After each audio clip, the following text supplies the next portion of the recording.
Hi quilters, I'm Elizabeth with American Patchwork and Quilting, and today's video is brought to you by Baby Lock.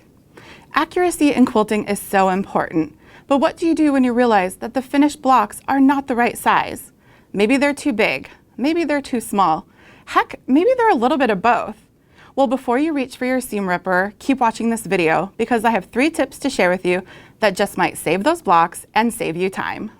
If you find that your blocks aren't the same size and the difference between the 2 blocks is minimal, let your sewing machine help you ease in the difference.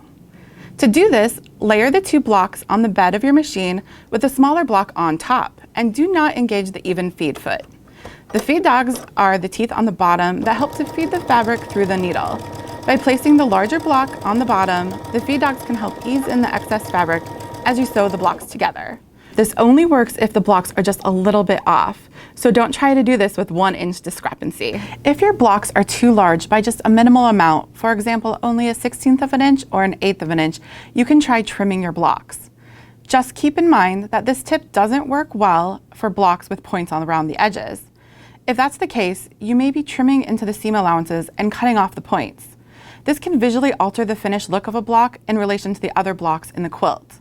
However, this block here is a perfect candidate for trimming because it doesn't have any points along the edges. If your blocks are consistently too small, you can try adding borders to your blocks, or what are sometimes referred to as coping strips, to the blocks to make them a uniform size. Borders may be added around the entire block or just to 1 or 2 sides.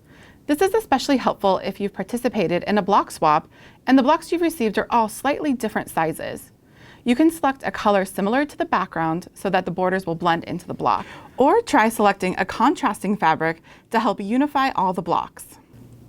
If all else fails, you may need to redo some of your blocks to make sure they are the right size, or you can try ripping them out and resewing.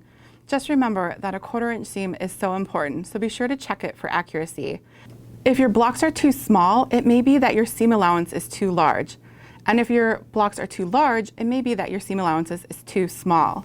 So the next time that you find that your blocks just aren't the same size, try 1 or more of these tips. Thanks for watching and happy quilting.